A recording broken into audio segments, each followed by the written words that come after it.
பகவத்கீதா 18வது அத்தியாயம் 65வது ஸ்லோகம். திருப்பி சொல்லுங்க. ஓம் நமோ பகவதே வாசுதேவாய. ஓம் நமோ பகவதே வாசுதேவாய. ஓம் நமோ பகவதே வாசுதேவாய. ஓம் நமோ பகவதே வாசுதேவாய. ஓம் நமோ பகவதே வாசுதேவாய. ஓம் நமோ பகவதே வாசுதேவாய. நாராயணம் நமஸ்கிருத்ய நாராயணம் நமஸ்கிருத்ய நரம் சைவம் நரோத்தமம் நரம் சைவம் நரோத்தமம் தேவீம் சரஸ்வதிம் வியாசம் தேவீம் சரஸ்வதிம் வியாசம் ததோ ஜயமுதிரயேத் ததோ ஜயமுதிரயே. நஷ்டப்ராயேஷு அபத்ரேஷு நஷ்டப்ராயேஷு அபத்ரேஷு நித்யம் பாகவத சேவயா நித்யம் பாகவத சேவயா. பகவதி உத்தம ஸ்லோகே பகவதி உத்தம ஸ்லோகே பக்திர் பவதி நைஷ்திகி. பக்தி பவதி நைஷ்டிகி.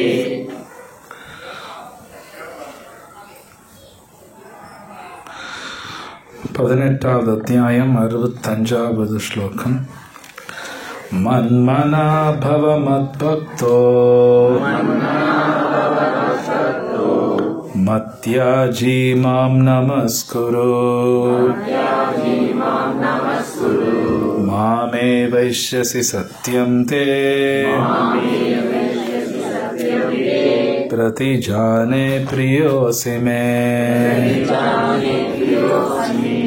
மன்மனா பவ மத்பக்தோ மன்மனா பவ மத்பக்தோ மத்யாஜி மாம் நமஸ்குரு மத்யாஜி மாம் நமஸ்குரு மாமே வைஷ்யசி சத்யம் தே மாம் யே வைஷ்யசி சத்யம் தே பிரதிஜானே பிரியோசி மே. பிரதிஜானே பிரியோசி மே. மன்மனா பவ மத்பக்தோ மன்மனா பவ மத்பக்தோ மத்யாஜி மாம் நமஸ்குரு மத்யாஜி மாம் நமஸ்குரு மாமே வைஷ்யசி சத்யம் தே மாம் யே வைஷ்யசி சத்யம் தே பிரதிஜானே பிரியோசி மே. பிரதிஜானே பிரியோசி மே. மொழிபெயர்ப்பும் பொருளையும் வழங்கிய திரு ஆசா பக்தி வேதாந்த சுவாமி ஸ்ரீல பிரபுபாத்க்கு கூட சொல்லுங்க. மன்மனா என்னை பற்றி எண்ணிக்கொண்டு பவ ஆவாயாக மத் பக்தா எனது பக்தனாக மத்யாஜி என்னை வழிபட்டு மாம் என்னிடமே நமஸ்குரு வணக்கங்களை சமர்ப்பிப்பாயாக. ஏவ நிச்சயமாக ஏவைசி வருவாய் சத்தியம் உண்மையாக தே உனக்கு பிரதிஜானே வாக்குறுதி அளிக்கின்றேன் பிரியமானவனாக அசி நீ இருக்கின்றாய் மே எனக்கு எப்போதும் என்னை பற்றி நினைத்து எனது பக்தனாக ஆகி என்னை வழிபட்டு உனது வணக்கங்களை எனக்கு சமர்ப்பிப்பாயாக. இவ்வாறு நீ என்னை வந்தடைவாய் என்பதில் ஐயமில்லை.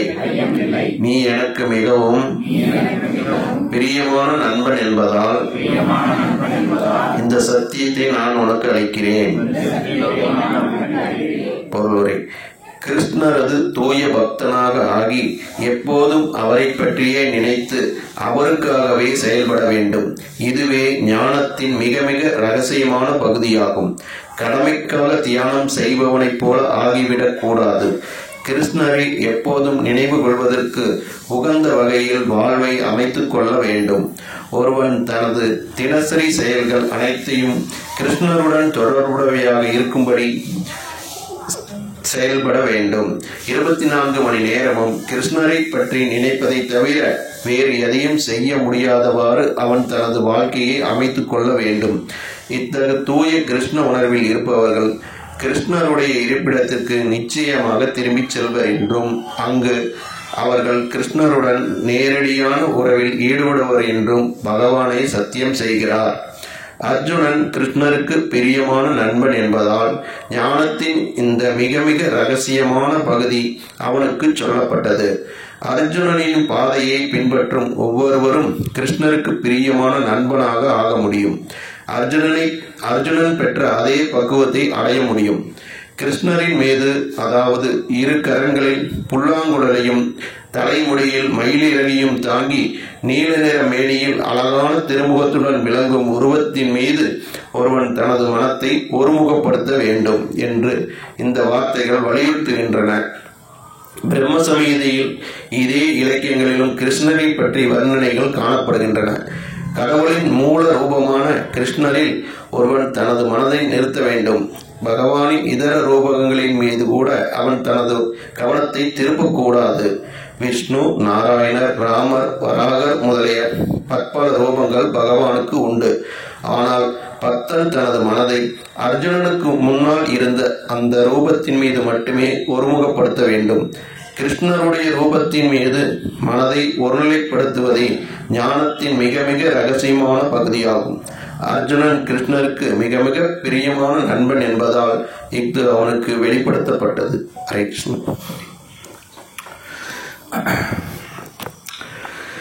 मन्मना भव मत्भक्तो मत्याजिमां नमस्कुरु मामे वैश्यसि सत्यं ते प्रतिजाने प्रियोऽसि मे तत्सत्। ॐ अज्ञानातिमिरन्धस्य ज्ञानाञ्जनशलाकया चक्षुर्मिलितं येन तस्मै श्रीगुरवे नमः। श्रीचैतन्यमनोभीष्टं स्थापितं येन भूतले स्वयं रूपकदा मह्यं ददाति स्वपदान्तिकम्। वन्देऽहं श्रीगुरो श्रीयुतापदकमलं श्रीगुरुन् वैष्णवां च श्रीरूपं साग्रजातं सहगण रघुनाथान्वितं तं सजीवं साद्वैतं सावधूतं परिजनसहितं कृष्णचैतन्यदेवं श्रीराधा कृष्णपादां सहगण ललिता श्रीविशाखान्वितां च। हे कृष्ण करुणा सिन्धु दीनबन्धु जगत्पते गोपेश गोपिका कान्त राधा कान्त नमस्तुते। तप्त काञ्चन गौरांगी राधे वृन्दावनेश्वरी वृषभानुसुते देवी प्रणमामि हरिप्रिये। वाञ्छाकल्पतरुभ्यश्च कृपा सिन्धुभ्येव च पतितानां पावनेभ्यो नमो नमः। नमः ॐ विष्णुपादाय कृष्णपृष्ठाय भूतले श्रीमते भक्तिवेदान्तस्वामिनिति नामिने। नमस्ते सारस्वतदेवे गौरवाणी प्रचारिणे निर्विशेषशून्यवादी पश्चात्तदेशतारिणे। श्रीकृष्ण चैतन्य प्रभु नित्यानन्द श्री अद्वैत गदाधर श्रीवासादि गौरभक्तवृन्द। हरे कृष्ण कृष्ण कृष्ण हरे हरे हरे राम राम राम हरे हरे। ஹரே கிருஷ்ணா. எல்லாரும் வந்ததுக்கு ரொம்ப தேங்க்ஸ். சண்டே ஈவினிங்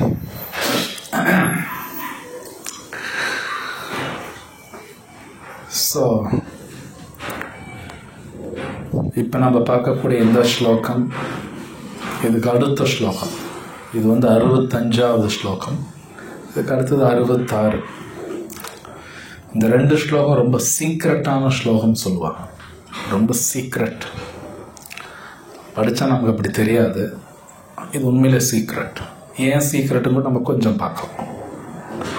இதுக்கு முன்னாடி ஸ்லோகத்தில் கிருஷ்ணர் சொல்கிறார். தமிழ் டிரான்ஸ்லேஷன் படிக்கிறீங்களா? 64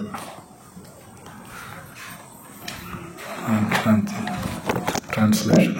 நீ எனக்கு மிகவும் பிரியமான நண்பன் என்பதால் என்னுடைய அறிவுரைகளில் மிகவும் உன்னதமான எல்லாவற்றிலும் மிக மிக ரகசியமான ஞானத்தை நான் உனக்கு கூறுகின்றேன். இஃது உனது நன்மைக்காக என்பதால் என்னிடமிருந்து கேட்பாயாக. இதுக்கு முன்னாடி ஸ்லோகத்தில் கிருஷ்ணர் சொல்றார், இஷ்டோசிமே திருடமிதி தத்தோ வக்ஷாமி தே ஹிதம். நீ எனக்கு ரொம்ப பிடிக்கும், எனக்கு உன்னை. அதனால ரொம்ப சீக்கிரட்டான ஒரு விஷயம் நான் உனக்கு சொல்கிறேன் சொல்லிட்டு இந்த ஸ்லோகம் சொல்கிறேன். இது அந்த மாதிரி ஒரு ஸ்லோக்கா. ஸோ ஏன் சீக்கிரட்டுன்னு கொஞ்சம் பார்க்கலாம். பாகவத்தில் 11வது ஸ்கந்தத்தில் கிருஷ்ணர் உத்தவர்கிட்ட பேசுகிற ஒரு ஒரு சில அத்தியாயங்கள் வரும். உத்தவர் யாருன்னா கிருஷ்ணரோட ஓன் கசன். அவர் பார்க்குற கிருஷ்ணர் மாதிரியே இருப்பார். பகவான் கிருஷ்ணர் இந்த உலகத்திலேருந்து அவர் திருப்பி வைகுண்டம் போகிறதுக்கு முன்னாடி கடைசியாக பேசுனது உத்தவர்கிட்ட தான் பேசினார். மோஸ்ட் சீக்ரெட் அது எல்லாமே உத்தவர்கிட்ட தான் கடைசியில் பேசினார். அவருக்கு தான் எல்லாமே தெரியும். அந்த உத்தவர்கிட்ட பேசும்பொழுது கிருஷ்ணர் ஒரு கதை சொல்கிறார். அது என்ன கதைனா அவந்தி பிராமணா அப்படின்னு ஒரு கதை. ஃபுல் கதை இப்போ நான் சொல்லலை. அந்த கதையில் முக்கியமான விஷயம் மட்டும் இப்போ நான் சொல்கிறேன். அந்த கதையில் அந்த பிராமணாவுக்கு பலவிதமான கஷ்டங்கள் வருது. அந்த அவந்தி அப்படிங்கிறவர் அந்த ஊரில், அந்த அவந்திங்கிற ஊரில் அந்த பிராமணா பலவிதமான கஷ்டங்கள். கடைசியில் அந்த கஷ்டங்கள் வர்றதுக்கு காரணம் என்னன்னு கடைசியில் அவர் ஒரு விஷயம் சொல்கிறார். அவர் சொல்கிறதாக கிருஷ்ணரே சொல்கிறார். ஒரு மனுஷனுக்கு நான் கஷ்டப்படுறேன் அப்படின்னா அதுக்கு கடைசியில் காரணம் மனசு தான் அப்படிங்கிறார். மற்றது எதுவும் கிடையாதுங்கிறார். கிரகங்கள் காரணம் கிடையாது. பொதுவாக நம்ம கிரகங்கள் நினைப்போம். இன்னைக்கு காலையில் கூட பேசிட்டு இருந்தோம். வாழ்க்கையில் ஏதாவது பிரச்சனைன்னா இல்லை எனக்கு சனி தசை போயிட்டுருக்கு, 7.5 சனி போயிட்டுருக்கு அப்படின்னு சில பேர் சொல்லுவாங்க. கிருஷ்ணர் சொல்கிறார் அது கிடையாதுங்கிறார். கிருஷ்ணர் சொல்கிறார். ஆனால் ஜென்ரலாக பேசுறது உண்டு, 7.5 சனி இருக்காது இருக்கு. கிரகங்கள் காரணம் கிடையாது, தேவர்கள் காரணம் கிடையாதுங்கிறார். நம்ம உடல் கூட காரணம் கிடையாதுங்கிறார். நம்மளோட விதி கூட காரணம் கிடையாதுங்கிறார். ஒன்றுன்னா சொல்கிறார். கடைசியில் மனம்தான் காரணம்ங்கிறார். மனசு தான் காரணம். நம்ம பிரச்சனைக்கு 100க்கு 100 நம்ம மனசு தான் காரணம் தவிர நம்மளை கல்யாணம் பண்ணவங்களோ பெற்றோர்களோ கூட பிறந்தவங்களோ ஜாதகமோ இல்லை நான் ஒர்க் பண்ணுற என் கம்பெனி பாஸோ யாரும் கிடையாது. என் மனம்தான் பிரச்சனை கொடுக்குது.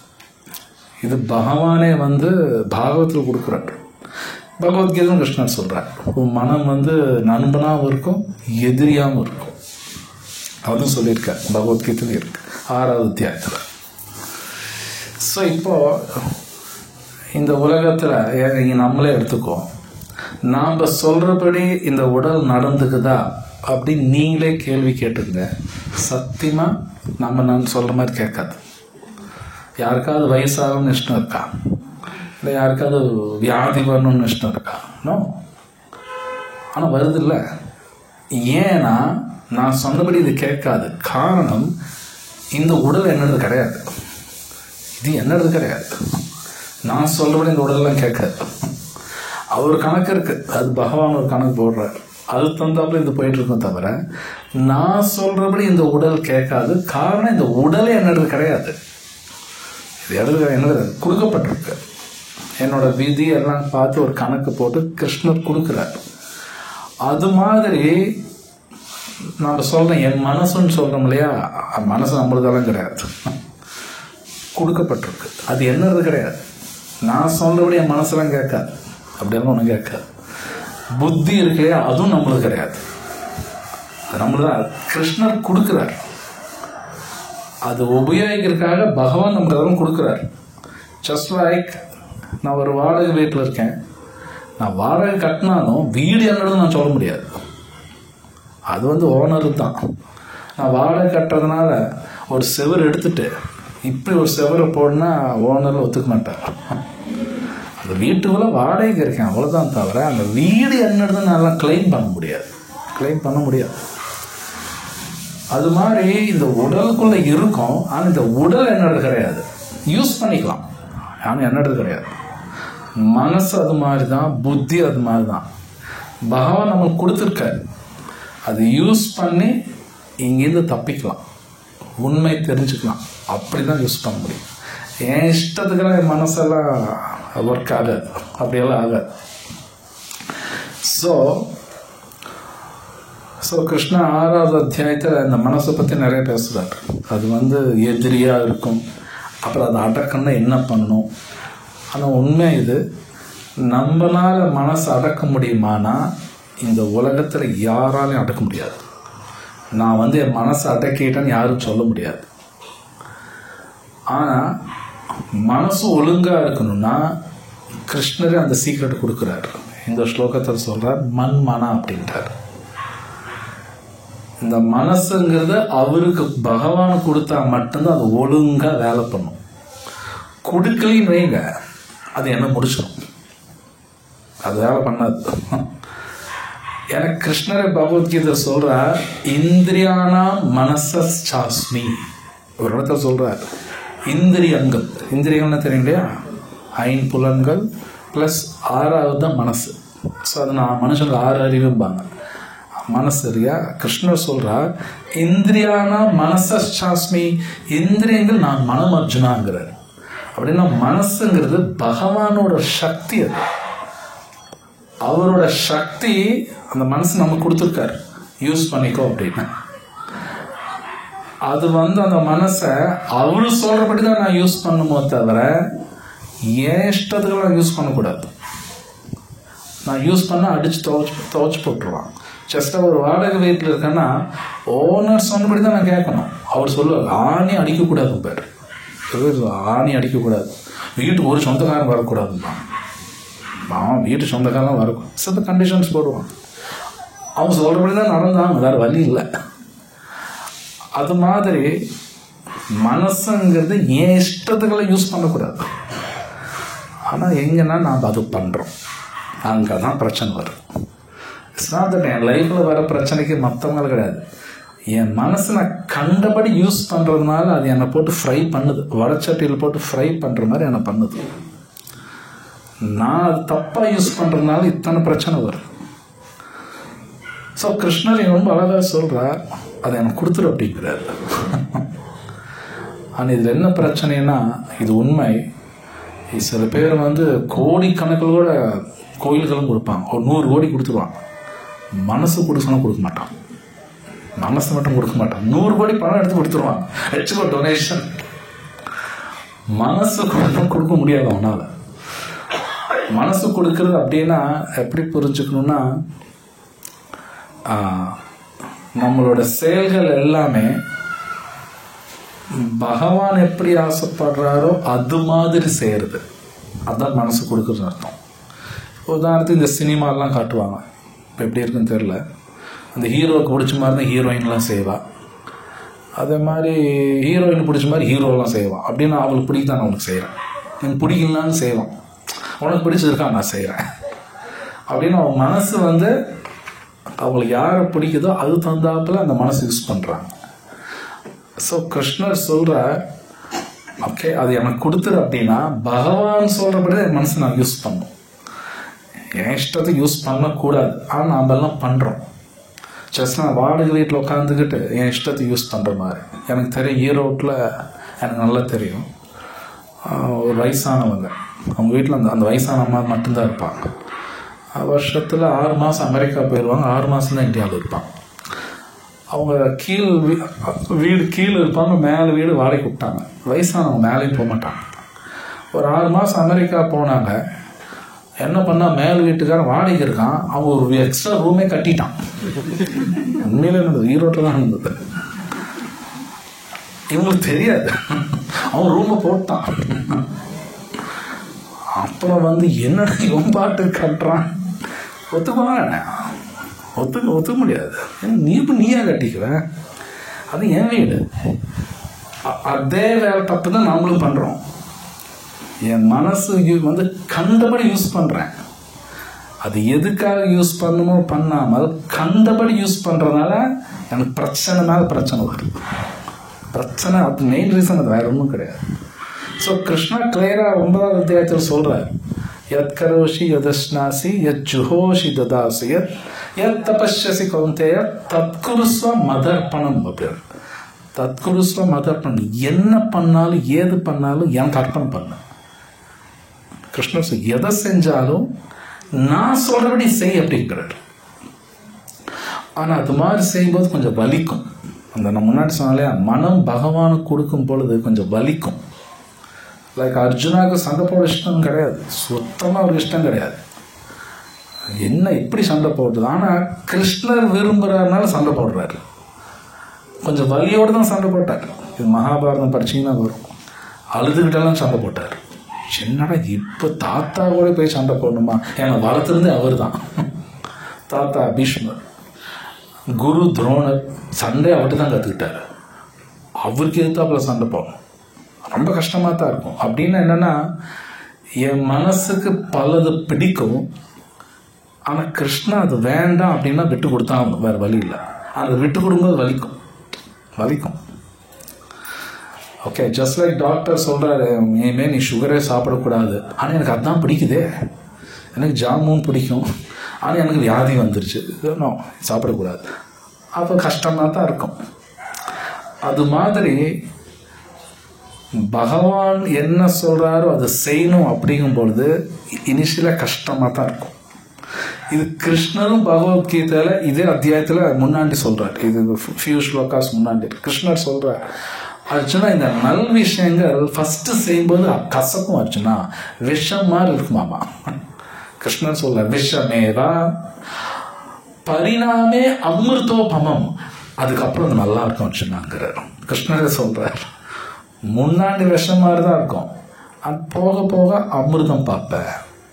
ஆனால் நாம் எப்படி இருக்கோம்னா எனக்கு எடுத்தோன்னே அமிர்தமாக இருக்கணும்னு நினைக்கிறேன். கிருஷ்ணர் சொல்கிறார், அது ஸ்லோகா சொல்கிறார், ஃபஸ்ட்டு அமிர்தமாக இருக்கும், பரிணாமே விஷமேவா, அது விஷமாக மாறின்னு வச்சுனா. ஸோ அப்போது இந்த உலகத்தில் நம்ம பல விஷயங்கள் செஞ்சாகணும், பல விஷயங்கள் செய்யவே கூடாது. அப்போ கேள்வி வருது, எது செய்யணும் எதை செய்யக்கூடாது அப்படிங்கிறது. என் மனசு யூஸ் பண்ணியெல்லாம் புரிஞ்சக்கூடாது, தெரிஞ்சுக்கூடாது. நோ, சாஸ்திரம் படித்து தான் தெரிஞ்சுக்கணும். என் மனசுக்கு ஒன்று பிடிக்கிறதுனால அது சரியாக தான் இருக்கும்னு அவசியம்லாம் கிடையாது. என் மனசுக்கு ஒன்று பிடிக்கலைங்கிறதுக்காக அது தப்பாக தான் இருக்கும்னு அவசியம் கிடையாது. ரிவர்ஸ்லையும் இருக்கலாம்.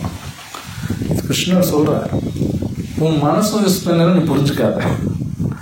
தஸ்மா சாஸ்திரம் பிரமாணந்தே காரியா அகாரியா வியவஸ்திதோ. கிருஷ்ணர் சொல்கிறார், காரியா அகாரியா, எது டியூட்டி எது டியூட்டி இல்லை, இல்லை எது கடமை இல்லைங்கிறது, இல்லை எது செய்யணும் எது செய்யக்கூடாதுங்கிறது சாஸ்திரம் படித்து தெரிஞ்சுக்கோங்கிறார் தவிர மனசு யூஸ் பண்ணி புரிஞ்சுக்கோ, புத்தி யூஸ் பண்ணி புரிஞ்சுக்கோன்னு கிருஷ்ணர் சொல்லலை. காரணம், நம்ம மனசை நம்மளை ஏமாற்றும். இது உண்மை. நம்ம மனசை நம்மளை ஏமாத்திடும். இன்றைக்கி ஒரு முடிவு எடுப்பேன், ஒரு வாரமோ 10 நாள் கழிச்சு ஏன் இந்த முடிவு எடுத்தோம்னு நினைப்போம். சிலது 10 வருஷம் கழிச்சு நினைப்பேன், நான் ஏன் இந்த முடிவு எடுத்தேன் 10 வருஷம் முன்னாடி, இது எடுத்துருக்கூடாது. லேட்டாக தெரியுது. அந்த மாதிரி தப்பு நம்ம பண்ணக்கூடாதுன்னா பகவத்கீதை டெய்லி படிச்சாகணும். இல்லை கிருஷ்ணர் சொல்கிறார், சாஸ்திர பிரமாணம் அப்படின்னா நான் எது நிறைய விஷயங்கள் நம்ம நினைப்போம், அது சரியா இல்லைங்கிறது சாஸ்திரம் தான் சொல்லணும். சில பேர் என்ன பண்ணுவாங்கன்னா புத்திசாலின்னு நினச்சிக்குவாங்க, இவன் மனசில் ஒன்று நினச்சிக்குவாங்க, அது சரியாலன்னு யாரை போய் கேட்பாங்கன்னா எஸ் சார் அப்படின்னு சொல்கிறாங்க, அவனை தான் போய் சொல்லுவான், நான் இப்படி நினைக்கிறேன், நீ என்ன சொல்கிற கரெக்டுன்னு நம்பான். அவனும் எனக்கு ரொம்ப பிடிக்கும் உங்களுக்கு. அவன் ஏன்னா எஸ்ன்னு தான் சொல்லுவான். பாரு நான் சொன்னேன் கரெக்டாக சொல்லிட்டேன் பார்த்தியா, நான் எடுக்கிற முடிவு கரெக்டு. அந்த மாதிரி நம்ம மனசு அப்படி தான் இருக்கும். நம்ம மனசு அந்த மாதிரி ஆள்கிட்ட தான் போகும். உண்மை பேசணுன்ட்டு போக மாட்டாங்க. அந்த ஆள் கடிச்சு போடுவாங்க, அந்த ஆள் ஏதோ சொன்ன அதை சொல்லுவாங்க, அவன் உண்மை பேசுவார் மேபி. ஸோ மனசை எல்லாம் ட்ரிக்கும் பண்ணும், நோ டவுட். அப்படின்னா மனசை நம்ப முடியாது. அப்போ ஒருத்தர் பகவத்கீதை படிக்கும் பொழுது தான் எது உண்மை எது உண்மையிலன்னு தெரியும்.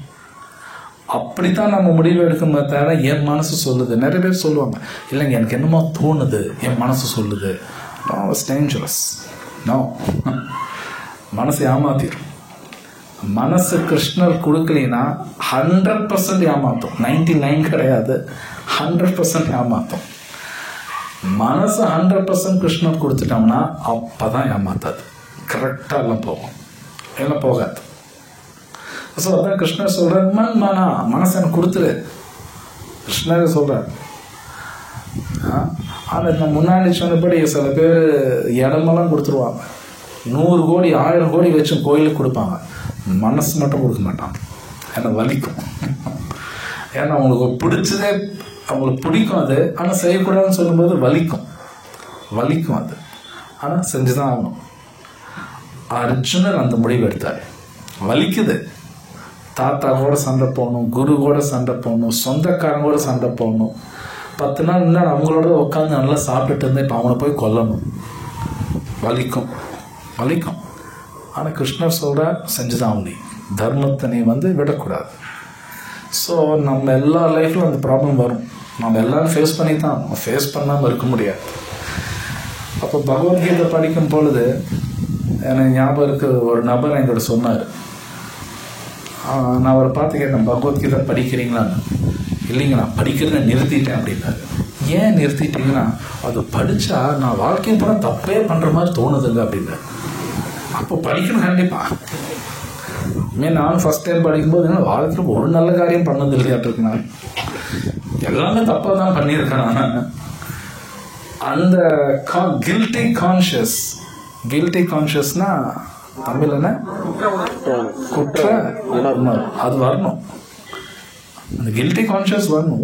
வாழ்க்கை தப்பாக தான் பண்ணிட்டு இருக்கேம்மா. அப்போ நான் படித்து நான் திருந்தணும். என்ன இது படித்தா பயமாக இருக்குது, மூடிடு, வேணாம், படிக்கலாம். படித்தா தானே கவலையாக இருக்குது, படிக்காமல் விட்டுருவோம். அது ஒன்றும் டேஞ்சரஸ். பிரபுபாத் சொல்லுவார், ரேபிட் ஃபிலாசபின்பார் பிரபுபாத். ரேபிட் ஃபிலாசபி அப்படின்னா ஒரு முயல் இருந்து தான், முயல் அது ஒரு இடத்துல இருக்குது, அதை பார்த்து நரி ஒட்டியாரு, முயலை சாப்பிட்றதுக்கு ஒட்டியாரு தான். அது பார்த்தது கண்ணு பார்த்தா தானே பயமாக இருக்குது, கண்ணு முடிக்குவோம். கண்ணு முடிக்கிச்சான், கண்ணு முடி செத்து போயிட, ஓடணும். ஓடிச்சுன்னா தப்பிச்சிடும், கண்ணு மூடிக்கிச்சுன்னா பயம் போயிடணும். அது பைத்தியக்காரத்தனம். ஸோ பகவத்கீதை படிக்கும் பொழுது தான் நான் என்ன தப்பு பண்ணுறேன்னு எனக்கு தெரியும். என் மனசில் எப்படி கண்டபடி யூஸ் பண்ணுறேன்னு எனக்கு தெரியும். எனக்கு தெரியாது, யார் இதெல்லாம் சொல்லிக் கொடுக்க மாட்டாங்க. உண்மையை சொல்கிறேன், எந்த ஸ்கூல்லையும் எந்த காலேஜ்லையும் யாரும் சொல்லித் தர மாட்டாங்க. கிருஷ்ணர் எவ்வளோ அழகாக சொல்கிறார், பிரபுபாத் ரொம்ப அழகாக விளக்கம் கொடுக்குறார். ஸோ அப்போ இந்த மனசை நம்ம எப்படியெல்லாம் தப்பாக யூஸ் பண்ணுறோம், அது எப்படி சரிப்படுத்தணும் கூட கிருஷ்ணர் இந்த ஸ்லோகத்தை சொல்கிறார். மனசு எனக்கு கொடுத்துரு. அதுதான் சாண்டிங் தான் மோஸ்ட் இம்பார்ட்டன்ட். ஹரே கிருஷ்ணா கிருஷ்ணா கிருஷ்ணா ஹரே ஹரே, ஹரே ராம ராம ஹரே ஹரே. இந்த சாண்டிங் பண்ணும் பொழுது நல்ல காதால் கேட்கணும், வாய் விட்டு சொல்லணும், காதால் நல்லா கேட்கணும். இந்த ஹரே கிருஷ்ணா ராமா இந்த 3 வார்த்தை தான் இருக்கும் அந்த மகா மந்திரத்தில். வாய் விட்டு நல்லா சொல்லணும், நல்லா கேட்கணும். இது உண்மை. அது ஒழுங்காக பண்ண மனசு ஒழுங்காக வரும். அது பகவான் பார்த்துக்குவார். அது எப்படி நடக்கும்னா டெக்னிக்கலாக எக்ஸ்பிளைன் பண்ண முடியாது, செய்ய அது நடக்கும் பகவான் அனுகிரகத்தில். இது பண்ணிக்கிட்டே இருக்கணும். பகவத்கீதை படித்தே ஆகணும். இதில் இருக்கக்கூடிய சில விஷயங்கள் நம்ம என்ன கடைப்பிடிக்கணும், என்ன பண்ணக்கூடாது, அதெல்லாம் கொடுத்துருக்கான். அதெல்லாம் செஞ்சு தான் ஆகணும். செஸ்லைக்கு ஒரு வியாதி வந்துருச்சுன்னா டாக்டர் பல கண்டிஷன் போடுவார். மருந்து கண்டிப்பாக எடுக்கணும் பாரு, டயட்லையும் இருக்கணும் பாரு, எக்ஸசைஸும் பண்ணணும் பாரு, 3மே செய்ய சொல்லுவார். இல்லை டாக்டர் நான் 2 மட்டும் செய்கிறேன், ஏதோ ஒன்று விட்டுறேன், பத்தியமெல்லாம் இருக்க முடியாதுங்க, அதெல்லாம் இருக்க மாட்டேன். ஆனால் வியாதி போகாது. எக்ஸசைஸ் பண்ண மாட்டேன், மற்ற 2 பண்ணுவேன், அப்போ வியாதி போகாது. அது 3மே செஞ்சா 1 விட்டாலும் வியாதி போகாது. அது மாதிரி பகவத்கீதையில் இருக்குது. அது நீங்கள் படிச்சீங்கன்னா தெரியும். இதெல்லாம் செய்யக்கூடாதுன்னா செய்யக்கூடாது, அவ்வளோதான். எனக்கு பிடிக்குங்க, செய்யக்கூடாது. பிடிச்சாலும் செய்யாதீங்க, செய்யக்கூடாது. செஞ்சால் பிரச்சனை வரும். சிலது கண்டிப்பாக செய்யணும்னா செய்யணும். உதாரணத்துக்கு மங்களாரத்தி யாருக்கு வரணும் பிடிக்காது. இப்போ 4 மணிக்கு தாங்க நல்ல தூக்கமே வருது, அப்போ தான் எந்திரிக்க சொல்கிறாங்க. பட் எந்திரிச்சு தான் ஆகணும். இங்கே சில பேர்லாம் பண்ணுறாங்க. பல பேர் மங்களாரத்தி டெய்லி வராங்க. இங்கே டெய்லி காலை 5 மணிக்கு மங்களாரத்தி இருக்குது, டெய்லி 5 மணிக்கு இருக்குது. அது நீங்கள் வந்துக்கிட்டு இருந்தால் தான் உங்களுக்கு தெரியும் அதோட ரிசல்ட் வாழ்க்கையே சேஞ்ச் ஆகும். அந்த 5 மணிக்கு வந்து இங்கே பூஜையெல்லாம் பண்ணுவாங்க, ஹரே கிருஷ்ணா சொல்லுவாங்க, பாகவதம் படிப்பாங்க. அது நீங்கள் 1 வாரம் 10 நாள் வந்து பார்த்தா தான் அந்த சேஞ்சஸ் தெரியும், இது கரெக்டாக இருக்குது. ஆனால் இனிஷியலாக 5 மணிக்கு இங்கே வரணுன்னா 4 மணிக்கு வீட்டில் எந்திரிக்கணும். ஆனால் இது உண்மை, அந்த 4 மணி நேரத்தில் தான் நல்ல தூக்கம் வரும். எல்லாருக்கும் அப்போ தான் நல்ல தூக்கம் வரும். இந்த 4 மணி நல்லா அசந்து தூங்குவோம். அப்போ தான் எந்திரிக்கணும்பாங்க. கவலையாக தான் இருக்கும், கஷ்டமாக தான் இருக்கும். ஆனால் அது பண்ணால் அதோட ரிசல்ட் வேறு. அந்த ரிசல்ட் வேறு. அது நீங்கள் செஞ்சு பார்த்தா தான் தெரியும். நான் எக்ஸ்பிளைன் பண்ண முடியாது. மாம்பழ ருசி வந்து எக்ஸ்பிளைன் பண்ண முடியாது. அவங்கவுங்க சாப்பிட்டு தான் தெரிஞ்சுக்கணும். இப்போ என்ன சொல்லுவோம், மாம்பழம் இனிக்குன்னு சொல்லுவோம், வேறு என்ன சொல்ல முடியும்? நீ சாப்பிட்டு பார்த்துக்கப்பாம்பா, அது மாதிரி சொல்ல முடியாது. அப்போது இங்கே மங்களாரத்தி நடக்குது, எல்லோரும் வரலாம். அட்லீஸ்ட் வீக்லி ஒன்ஸோ ட்வைஸோ வரலாம். அட்டன் பண்ணால் தான் அது ஒரு ரிசல்ட் தெரியும். அது மாதிரி இந்த ஹரே கிருஷ்ண மகாமந்திரம் சொல்லணும், பகவத்கீதையும் படிக்கணும். கிருஷ்ணர் செய்யக்கூடாதா செய்யணும், அது இருந்தால் தான் ரிசல்ட் தெரியும். ஒன்று இந்த ஸ்லோகத்தில் மன்மனா, அடுத்தது மத் பக்தோ, வெரி இம்பார்ட்டண்ட். கிருஷ்ணன் என் பக்தன் ஆகணுங்கிறார் கிருஷ்ணா. வாழ்க்கையில் ஒருத்தன் கண்டிப்பாக பகவான் கிருஷ்ணனோட பக்தன் ஆகணும். அவன் டாக்டர் ஆகிறானோ, பணக்காரன் ஆகிறானோ, பெரிய சிட்டியில் ஒரு ஸ்டேட்டஸ், ஒரு பெரிய ஆள் ஆகிறாங்களோ இல்லையோ, அது ஆனாலும் ஆகலாம், தப்பு ஒன்றும் கிடையாது. பக்தன் ஆகலாம் தப்பு தான். கண்டிப்பாக நான் வாழ்க்கையில் பணக்காரன்னு அவசியம் கிடையாது. ஆகலையே ஒன்றும் தப்பாக ஒன்றும் கிடையாது. நான் கோடீஸ்வரன் ஆகலையே ஒன்றும் தப்பு ஒன்றும் கிடையாது. ஒன்றும் ஆக போகிறது இல்லை. எனக்கு பெருசாக படிப்பு வரலைங்க, ஒன்றும் தப்பு இல்லை. ஊரில் யார் என்னை மதிக்கிறீங்க, ஒன்றும் தப்பு இல்லை, ஒன்றும் தப்பு இல்லை. சொந்த வீடு இல்லைங்க, ஒன்றும் தப்பு இல்லை. பக்தன் ஆகலை தப்பு தான், அது ஆகலாம் தப்பு தான். மற்ற எதுலாம் தப்பு இல்லை, நோ ப்ராப்ளம், ஒன்றும் தப்பு இல்லை, நஷ்டம் கிடையாது. ஆனால் பக்தன் ஆகலை அப்படின்னா தப்பு தான், பிரச்சனை வரும். ஏன்னா பக்தன் ஆனால் தான் அவங்களுக்கு பல விஷயங்கள் வாழ்க்கையில் கிடைக்கும். இது கிருஷ்ணர் பகவத்கீதை சொல்லியிருக்கார். அமைதி வேணுமா, பக்தனாக தான், பக்தன் ஆனால் தான் அமைதி, இல்லை கிடையாது. அமைதி வந்து சும்மா பேப்பரில் எழுதி பார்த்துக்க வேண்டியதுதான், அதெல்லாம் வாழ்க்கையில் கிடைக்காது. ஸோ கிருஷ்ணர் ரொம்ப அழகாக மன்மனா பவ மத் பக்தோ மத்யாஜி. மத்யாஜின்னா தமிழ் என்ன சொல்கிறாங்க, அவரை வழிபடணும். அந்த உலகத்தில் எல்லாருமே என்னை வழிபடணும், கிருஷ்ணர் தான் வழிபடணும். இது உண்மை. நாம் வந்து பணத்தை வழிபடுவோம், வெளியே சொல்ல மாட்டோம். பணத்தை வழிபடுவோம், புகழை வழிபடுவோம், இதை ஃபிலிம் ஸ்டார் வழிபடுவோம், அரசியல்வாதி வழிபடுவாங்க. கிருஷ்ண சைஸ்னோ என்னத்தான் நீ வழிபடணும். கிருஷ்ணர் வேற யாரும் கிடையாது. நமக்கே திரும்ப பல பேர் வழிபட்டுட்டு இருப்பான். சினிமா ஸ்டாரு, இல்லை அரசியல்வாதிகள், பணம் வேணும், நான் ஒரு பெரிய ஆள், இந்த மாதிரி வழிபட்டுக்கிட்டே இருப்பான். அதாவது வழிபடுவாங்க, பிடிக்கும் அவங்களுக்கு, அது ரொம்ப கேட்பான். கிருஷ்ணா சேஸ் நோ மத்யாஜி மாம் நமஸ்குரு. பகவான்ட்டு தான் நம்ம விழுந்து கும்பிடணும். நாம் வந்து பணத்திட்ட விழுந்து கும்பிட்டுருவோம், இதெல்லாம் உண்மை. பணத்தை விழுந்து கும்பிட நான் பண்ணுன்னா ரொம்ப பிடிக்குது, எனக்கு புகழ்னா ரொம்ப பிடிக்குது, ஸ்டேட்டஸ் எல்லாம் வேணும், நான் பெரிய ஆளாக இருக்கணும், எதுக்கும் நமஸ்காரம் பண்ணிட்டு இருக்கேன். கிருஷ்ண சார் நமஸ்காரம் எனக்கு பண்ணு, நீ முதல்ல எங்கிட்ட விழுந்து கும்பிடு.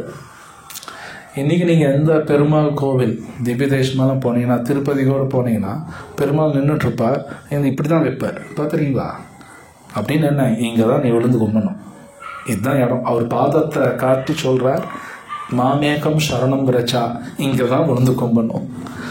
நான் கிருஷ்ணரை விட்டுட்டு யார் யார் காலையும் விழுகிறேன். கிருஷ்ண சேஸ்னும் என் காலில் விழுது, நல்லது நடக்கும் உனக்கு. ஸோ இது பெரிய சீக்ரெட். கிருஷ்ணர் சொல்ல சீக்ரெட் தான், சீக்ரெட் தான் இது. ஏங்க சீக்ரெட்னாலும் இது எல்லாரும் செய்ய மாட்டாங்க, சொன்னாலும் செய்ய மாட்டான், சொன்னாலும் செய்ய மாட்டாங்க. அதனால் இது சீக்ரெட். செய்யும் பொழுது தான் தெரியும். அவங்க செய்ய செய்யத்தான் அவங்க வாழ்க்கையில் அவங்க சேஞ்சஸ் எல்லாம் பார்ப்பாங்க. இது உண்மை, பொய்யெல்லாம் கிடையாது. இதெல்லாம் சுயம் அவங்களே செஞ்சு பார்க்கணும். So very simple. ஒருத்தர் ஹரே கிருஷ்ணா சொல்லிக்கிட்டு பகவத்கீதா படிக்கணும், அதுவும் பக்தர்களோட சேர்ந்து படிக்கணும். தனியாக படித்தா புரியாது, கண்டிப்பாக வீட்டில் படிக்கணும். சிலது புரியாது பக்தர்கிட்ட கேட்கணும். இங்கே கூட நீங்கள் வந்து கேட்கலாம், பல பேர் இருக்காங்க சொல்லி கொடுப்பாங்க. அது மாதிரி வாழ்க்கை கொண்டு போகும்பொழுது வாழ்க்கை அமைதியாக போகும். மனசை டிஸ்டர்ப் பண்ணாது, மனசு என் ஃப்ரெண்டாக மாறும். இல்லைன்னா அது மாதிரி எதிரி ஒன்று கிடையாது. ஸோ லாஸ்ட் பாயிண்ட், நான் முன்னாடியே சொன்னதான் மட்டும் திருப்பி சொல்கிறேன். நம்ம வாழ்க்கையில் வரக்கூடிய பிரச்சனைக்கு முழுக்க முழுக்க என் மனம்தான் காரணம் தவிர வேறு யாரும் கிடையாது. ஆனால் நம்ம ஒத்துக்க மாட்டோம். வெளியில் ஆமான்னு சொல்லுவோம், உள்ளுக்குள்ள ஒத்துக்க மாட்டோம். இல்லைங்க, என் பங்காளி தாங்க காரணம், அவன் பண்ண வேலை எல்லாமே. அடுத்தவங்களே நம்ம குறை சொல்லிகிட்டு இருப்போம். பிரச்சனை எங்கிட்ட தான் இருக்குது, எங்கிட்ட தான் இருக்குது, வேறு யார்ட்டையும் கிடையாது. என் மனசு ஒழுங்காக ஒர்க் பண்ணல, அதனால் எனக்கு எதிரியாகவே இருக்குது. பட் ஒன்ஸ் கிருஷ்ணர் சொல்கிறபடி மாற்றினோம்னா எல்லாம் சரியாகும். எவ்வளோ பெரிய பிரச்சனைகள் இருந்தாலும் அவங்க அஃபெக்டே ஆக மாட்டான். அமைதியாக அவங்க பாட்டுக்கு போயிட்டு இருப்பாங்க. கிருஷ்ணரே சொல்கிறார், டிஸ்டர்ப் ஆக மாட்டாங்களாம். கிருஷ்ணர் சொல்கிறார், அர்ச்சனை பக்தன் டிஸ்டர்பே ஆக மாட்டாங்க அர்ச்சனா அப்படிங்கிறார். 12வது அத்தியாயத்தில் வருது. ஆனால் அது மோஸ்ட் இம்பார்ட்டன்ட். ஹரே கிருஷ்ணா மகாமந்திரா சொல்லி ஆகணும். இதை தவிர வேறு வழி இல்லை. மனசு கட்டுப்பாட்டில் இருக்குன்னா ஹரே கிருஷ்ணா தான் வழி, வேறு வழி இல்லைன்னு கிருஷ்ணர் சைத்தன்ய மகாபிரபு வந்து சொல்லிட்டார். ஹரே நாம ஹரே நமைவ கேவலம் கலோ நாஸ்தி கதிரன்யதா. வேறு வழி இல்லைங்கிறார். ஜஸ்ட் சாண்டிங் தான் வழி. இதுவும் படிக்கணும். ஸோ இங்கே நான் ஸ்டாப் பண்ணுறேன். கேள்வி இந்த கேளுங்க. ஹரே கிருஷ்ணா. சாத் ஹரே கிருஷ்ணா. இப்போ எல்லாத்துக்கும் புத்தி வரணும், நல்ல மனசு கேட்கணும், நல்லா படிப்பறிவு வரணும்னா ஒவ்வொருத்தரும் ஒவ்வொரு பகவான் விநாயகர் இருக்காருன்னா அவருக்கு புத்தி கிடைக்கும் அப்படிங்கிற. இப்போ சரஸ்வதி இருக்காங்க, படிப்பறிவு கிடைக்கும். இவங்கெல்லாம் வந்து இப்போ பகவான் வந்து சொல்லி தான் அவங்க கொடுக்குறதாங்களா இல்லை பகவானே டைரெக்டாக கொடுத்துட்றாங்க? அவர் கேள்வி எத்தனை பேர் கேட்டதுன்னு தெரில. அவர் என்ன சொல்கிறாருன்னா, சில பேர் படிப்பு வரும்னா சரஸ்வதி கும்பிட்றாங்க, புத்தி வேணும்னா பிள்ளையார் கும்பிட்றாங்க. இது பகவான் கொடுக்குறாரு இல்லை அவங்க கொடுக்குறாங்களா அப்படி தானே கேட்டேன். ஆக்சுவலி எல்லாமே கிருஷ்ணா தான் கொடுப்பார். அவங்க தனித்தனி யாரும் கொடுக்க முடியாது. கிருஷ்ணா தான் எல்லாமே கொடுக்கறது. அவங்கெல்லாம் ஏஜென்ட் மாதிரி. ஃபார் உதாரணத்துக்கு prime minister fund, prime minister இருக்கு இல்லையா, அந்த ஃபண்டு எனக்கு வரணும்னு வைங்க, அவர் நேராக என் வீட்டுக்கு வந்து கொடுக்க மாட்டார். அவர் ஃபஸ்ட்டு ஸ்டேட் கவர்மெண்ட்டுக்கு அனுப்புவாங்க மணி, சிஎம்க்கு வரும், அங்கேருந்து ஒரு எம்பிக்கு வந்து, அப்புறம் அந்த ஊர் எம்எல்ஏக்கு வந்து, அங்கேருந்து எனக்கு ஃபண்டு வரும். அவனுக்கு கொடுக்குறதுனா பிரைம் மினிஸ்டர் ஃபண்டு. புரியுதா? எல்லாமே கொடுக்குறது கிருஷ்ணா தான். இவங்க ஏஜென்ட் மாதிரி தேவர்கள். கொடுக்குறது கிருஷ்ணா. அது பகவத்கீதை அவரே சொல்கிறார், கொடுக்க நான் தான் கொடுக்குறேன் ஆச்சுன்னா.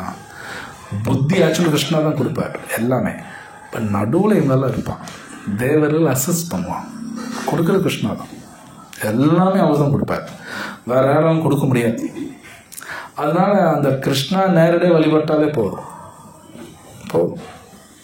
தனித்தனி அவங்களை பார்க்கணும்னு அவசியம் கிடையாது. அவசியமே கிடையாது. கிருஷ்ணா தான் கொடுப்பார். ஆமாம், இது பகவத்கீதை ஸ்லோகா இருக்கு.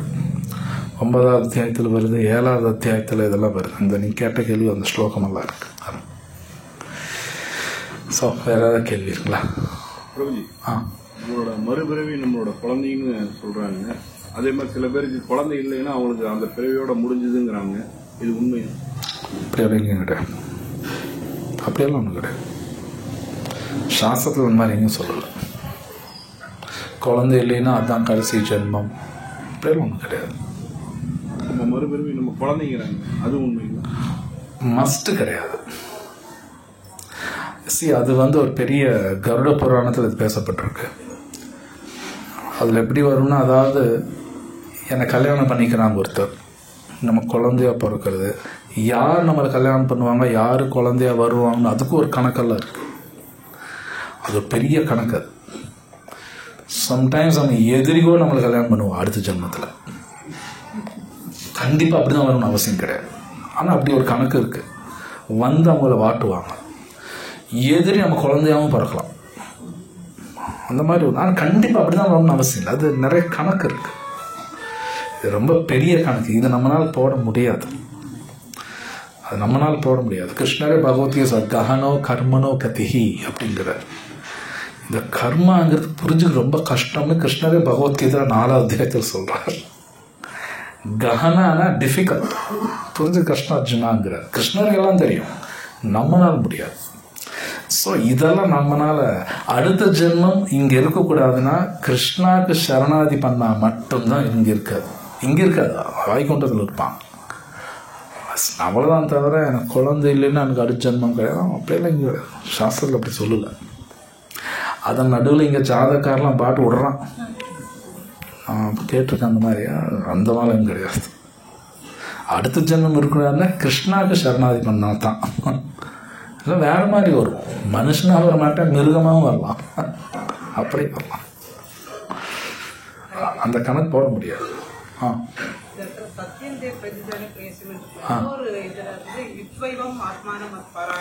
ஆமாம், அது 9வது அத்தியாயத்தில் அந்த மாதிரி வருது. ஆல்மோஸ்ட் ரெண்டும் ஒன்று தான். எனவே நல்ல பாயிண்ட். இந்த பிரதிஜானே பிரியோசிமே, பிரதிஜானேனா ப்ராமிஸ். அந்த பாயிண்ட் நான் சொல்ல மறந்துட்டேன். பாருங்கள், பகவானே ப்ராமிஸ் பண்ணுறாரு, நீ என்கிட்ட வந்துடுவேன்னு. நம்ம வாழ்க்கையில் ப்ராமிஸ் பண்ணுவோம் இல்லையா, சத்தியமாக சொல்கிறேன், சத்தியம் பண்ணுறேன். கிருஷ்ணன் சொல்கிறார், பிரதிஜானே சத்தியம் பண்ணுறேன், என்கிட்ட வந்துடுறேன், சொன்னபடி கேளுங்கிறார். பிரதிஜானே தமிழ் என்ன டிரான்ஸ்லேஷனில்? வாக்குறுதி அளிக்கின்றேன். வாக்குறுதி, சத்தியம் பண்ணுறேன். கிருஷ்ணர் சொல் பிரதிஜானே, நான் சத்தியம் பண்ணுறேன், நீ வருவேன், நான் சொல்கிற செய்யுங்கிறார். ஸோ ஆக்சுவலி 9வது அத்தியாயத்தில் 34வது ஸ்லோகம் நீங்கள் சொல்கிறது அது இது ஒன்று தான். ஆக்சுவலி அந்த விஷயந்தான் இங்கேயும் சொல்கிறார், சேம் தான் அதுவும். பட் நிறைய மீனிங்ஸ் இருக்குது, ஒரு ஸ்லோகத்துக்கு பல மீனிங்ஸ் இருக்குது. எனக்கு எல்லாமே தெரியாது உண்மையிலே, பட் ஆல்மோஸ்ட் அது மாதிரி தான். இப்போ 84 லட்சம் உயிரினங்கள் எல்லாமே வந்து கிருஷ்ணரை சரணடைகிற வரைக்கும் கோலோகம் போகாது, அந்த ரொட்டேஷன்லயே தான் இருக்குமா? எஸ். இப்போ நம்ம அடுத்த ஸ்டேஜுக்கு வந்து புழுவாக மரமாக எல்லாம் வர்றப்ப அப்ப அந்த சுவாமியை இது பண்ற சான்ஸ் கிடைக்காது இல்லை பிரபுஜி? எஸ், கிடைக்காது, உண்மைதான். அப்படின்னா இந்த ஹியூமன் பாடி எவ்வளோ முக்கியம் நம்ம யோசிக்கணும். ஐ திங்க் பல தடவை அந்த பாயிண்ட் சொல்லியிருப்பேன். இந்த உடல் பக்திக்கு பண்ணுறது தான் லாக்கி, வேறு எதுக்குமே இந்த உடல் லாக்கி கிடையாது. கிருஷ்ணர்கிட்ட பக்தி பண்ணுறது மட்டும்தான் இந்த உடல் லாக்கி, தவிர வேறு எதுக்குமே இந்த உடல் லாக்கியே கிடையாது. நீங்கள் இந்த உடல் வச்சு எதுவும் பண்ண முடியாது. ஆனால் பிரச்சனை என்னன்னா, நான் பண்ண பார்க்குறேன், அங்கே தான் பிரச்சனை. பண்ண முடியாது. ஒரு உதாரணம்,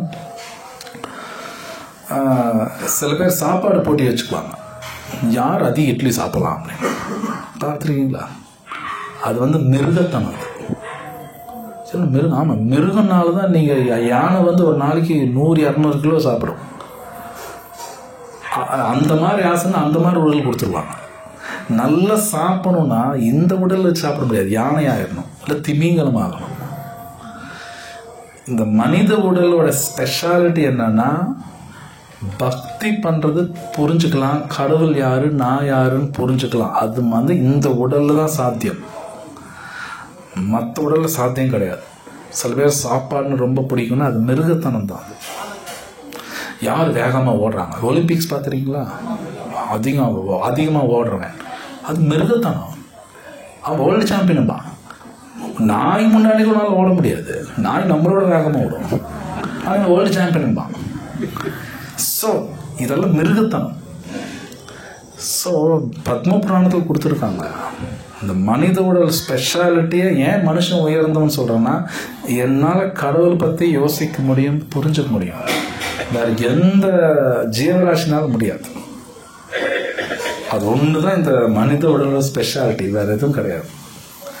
ஆனால் இன்றைக்கி மனுஷன் வந்து மிருகம் மாதிரி வாழ்கிறான். ஒரு ஹை கிளாஸான வீட்டில் வாழணும், ஒரு ஹை எண்ட் லைஃப் வாழணும், அது மிருக வாழ்க்கை, மனித வாழ்க்கை கிடையாது. இது வந்து உபநிஷத்தில் சொல்கிறாங்க. ஒரு பெரிய 100 கோடி ரூபாய் வீட்டில் ஒரு பெரிய மிருகம் மாதிரி வாழ்ந்துட்டுருப்பான், அவ்வளோதான். மிருகம் மாதிரி தான் வாழ்வான். ஸோ மனித உடல் ஸ்பெஷாலிட்டி நான் கிருஷ்ணா நாம சொல்லலாம், மற்ற உடலில் சொல்ல முடியாது. நம்ம ஏதாவது ஒரு பன்றியோ நாயோ கழுதியோ கோயில்களை வர விடுமா? விடமாட்டோம்.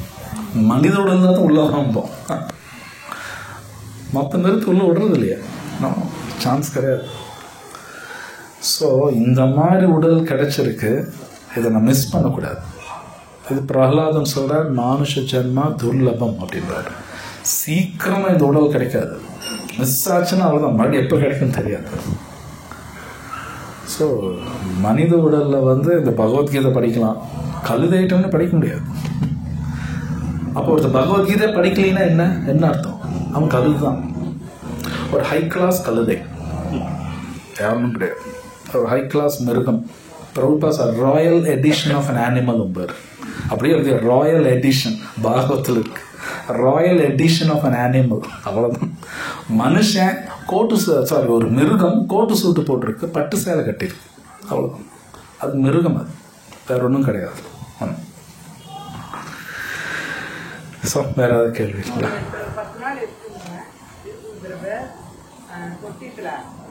மூணு பேர் பைக்ல போறாங்க. அந்த லாரி இந்த மாதிரி போர்டு வச்சிருக்காங்க. அந்த போர்டுகிட்ட அந்த லாரி திரும்பி பின்னாடி வரவங்கள போயிடலாம் சந்தர்ப்பம் போய் குழந்தை லாரிக்குள்ள விழுந்து அவங்க வெளியே வந்துட்டாங்க. இப்ப ஃபீல் பண்ணிட்டு அழுகுறாங்க. கேள்வி என்னதுல?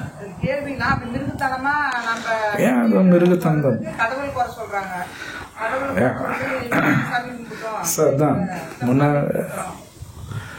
பகவத்கீதை படிக்கல இப்படித்தான் இருப்பாங்க. நான் முன்னாடி சொன்னபடி என் வாழ்க்கையில் நடக்கக்கூடிய கஷ்டங்களுக்கு எல்லாமே நான் தான் காரணம், பகவான் கிடையாது. ஓகே. அனிமல் புரியல, என்ன சொல்றீங்க?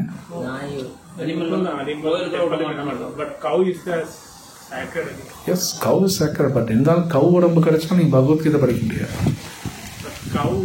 அது வேற. கவ் இஸ் சேக்ரட் தான். பட் மாடு பகவத்கீதை படிக்க முடியுமா? நாம படிக்கலாம். அதுதான் மாடாக ட்ரை பண்ணாதீங்க.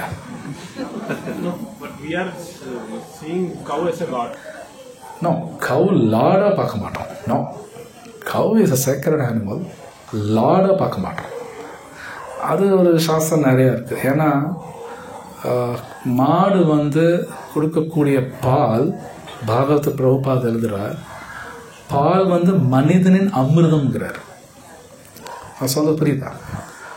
பால் வந்து மனிதனோட அமிர்தமா? அமிர்தம்னா இந்த லோகத்தில் அமிர்தம் சொல்லுவாங்க இல்லையா, நம்மளோட அமிர்தம் பால் அப்படிம்பாங்க. உண்மையிலே பாலுக்கு அவ்வளோ சக்தி இருக்கு. பால் பொருட்கள் நம்ம மூளைக்கு ரொம்ப நல்லது. இதெல்லாம் உண்மை, போய் கிடையாது. பால், தயிர், நெய், வெண்ணெய் அதெல்லாம் ஆர்டினரி கிடையாது. நீங்கள் நினைக்கிற மாதிரி சாதாரண நினச்சிடாதீங்க. அது மாடு கொடுக்கறது. ப்ளஸ் மாட்டு உடம்புல 33 கோடி தேவல் இருக்காங்க. பட் மாடு வந்து லார்டு கிடையாது. ஏன்னா அது கொடுக்கக்கூடிய அது கோமியமாகட்டும் சாணி ஆகட்டும் இதெல்லாம் உண்மை, ஆர்டினரியெல்லாம் கிடையாது. நான் மெடிக்கல் ஃபீல்டில் தான் இருக்கேன். அது ஆர்டினரி கிடையாது. புத்தியில் ஏதோ பேசிகிட்டு இருக்காங்க. இது உண்மை. பால் பொருட்கள் இந்த மாதிரி செல் எடுக்கும்போது பல வியாதி வராது. சயின்டிஃபிக் அதெல்லாம் உண்மை ஆக்சுவலி. பட் மாடு வந்து கடவுள் கிடையாது, கிருஷ்ணா தான். பட் மாடு இஸ் வெரி இம்பார்ட்டண்ட். அதோட என்னன்னு சொல்கிறது, நிறைய பெருமைகள்லாம் இருக்குது. அதெல்லாம் நாம் மாடை மட்டும் ஆகக்கூடாது. பகவத்கீதை படிக்க முடியாது. வாகனமெல்லாம் அப்படியெல்லாம் கிடையாது, எல்லாம் கிடையாது. வேற ஏதாவது கேள்வி இருக்குங்களா?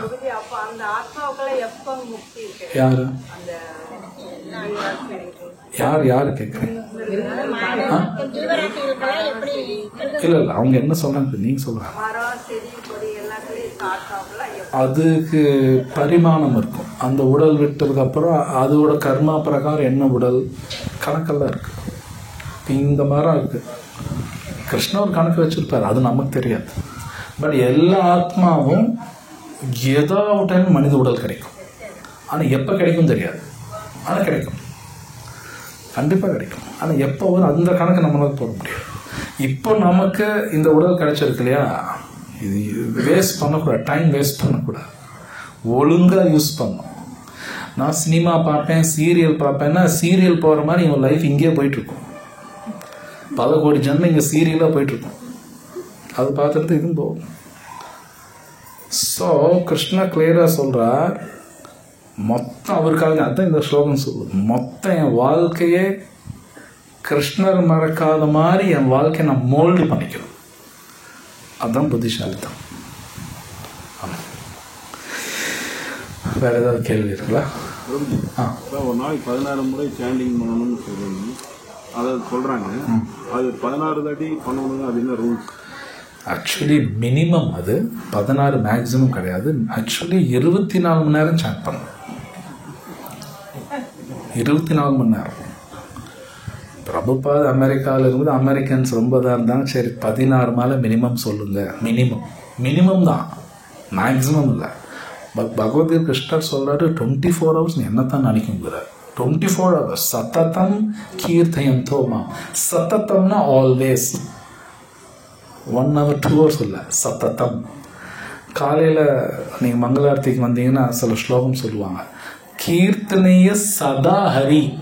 சதானா ஆல்வேஸ், எப்பவுமே ஹரிநாமத்தை சொல்லு. 16 மாதம் கிடையாது, 16 மினிமம், மேலே தான் சொல்லணும். ஸோ மினிமம் 6 அதுக்கு மேலே தான், அது எவ்வளோன்னு சொல்லிக்கலாம், பட் சொல்லணும். ஆமாம். ஸோ வேறு ஸ்லோகா சம்பந்தப்பட்ட கேள்வி இருக்குங்களா? வேறு யார் கேட்குங்க? அது இந்த கிளாஸுக்கு சம்மந்தம் இல்லாது, பட் எனிவே அது நான் உங்களுக்கு தனியாக சொல்கிறேன். ஏன்னா இப்போ சொன்னாலும் புரியாது. வாப்பு சேவா, வாணி சேவா, அது டிஃப்ரெண்ட். ஆமாம். ஹரிநாமத்தை நம்ம சேன் பண்ண கூட சில பிரச்சனைகள்னா தர்க்கங்கள், விவாதம், இந்த மாதிரிலாம் குடும்பத்தில் வருது. ஹரிநாமா சொன்னால் பிரச்சனை வராதுன்னு யாருமே சொல்லலை. இல்லை, ஹரிநாமா சொல்கிறதுனால பகவத்கீதை படித்தா பிரச்சனை வராதுன்னு கிருஷ்ணரே சொல்லலையே. நீங்கள் பகவத்கீதை படிக்கணும்னா உங்கள் பிரச்சனை வராதுன்னு யார் சொன்னால்? யாராவது சொன்னான்னு அதுவும் போய் தான். நீங்கள் பகவத்கீதை படித்தாலும் பிரச்சனை வரும், ஹரிநாம சொன்னாலும் பிரச்சனை வரும். பிரச்சனை வந்துக்கிட்டே தான் இருக்கும். கிருஷ்ணர் அப்படி தான் சொல்கிறார். அப்போ நான் எதுக்கே பகவத்கீதை படிக்க நீங்கள் கேள்வி கேட்கலாம். டீல் பண்ண தெரியும், அவ்வளோதான். அந்த டீல் எல்லாராலையும் பண்ண முடியாது. நான் சொல்கிறது புரியுதுங்களா? பிரச்சனையை டீல் பண்ணுறதுங்கிறது பக்தனால் மட்டும்தான் முடியும், வேற யாராலையும் முடியாது. பிரச்சனை புரிஞ்சுக்கிறதும் பக்தனால் மட்டும்தான் புரிஞ்சுக்க முடியும், வேற யாருக்கும் புரியாது. பிரச்சனைகள் வந்துக்கிட்டே தான் இருக்கும். நான் பகவத்கீதை படிக்கிறேன், அதனால் பிரச்சனையே வரக்கூடாது, அது யார் சொன்னாங்க? அப்படியெல்லாம் எங்கேயும் கிடையாது. பிரச்சனை வந்துக்கிட்டே தான் இருக்கும். உங்களுக்கு இது படிக்கிறதுனால கிருஷ்ணர் சொன்னபடி கேட்கும்போது டீல் பண்ண தெரியும். இது என்ன ஏது அந்த அறிவு கிடைக்கும். அது கிருஷ்ணர் பக்தன் மட்டும்தான் கொடுப்பார், மற்றவங்களுக்கெல்லாம் தெரியாது.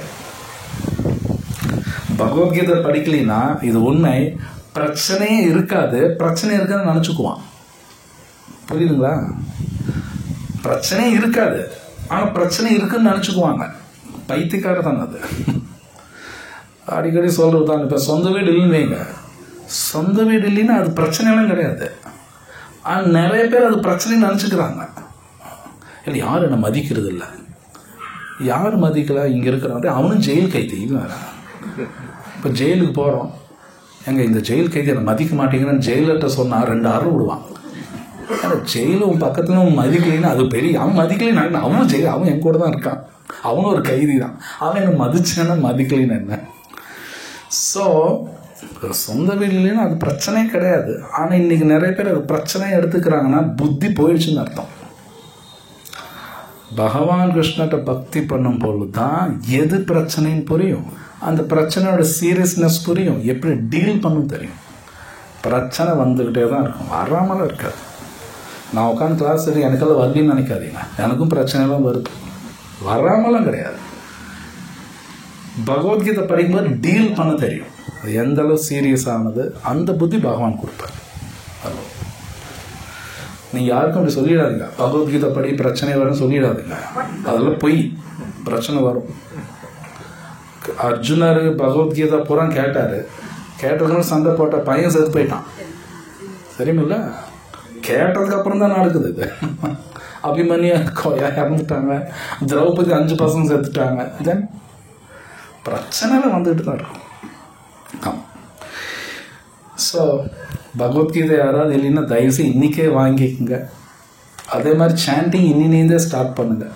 மேபி எல்லாம் பண்ணுவீங்கன்னு நினைக்கிறேன். பண்ணுறவங்க ஜாஸ்தி பண்ணுங்கள், இல்லைன்னா இன்றைக்கே ஸ்டார்ட் பண்ணுங்க. எல்லாமே அதுக்கு நல்ல நாள் அப்படியெல்லாம் கிடையாது. ஓகே, எனி டைம் ஸ்டார்ட் பண்ணலாம். ओके, ग्रंथराज श्रीमद् भगवद गीता की जय, श्रील प्रभुपाद की जय। हरे कृष्ण।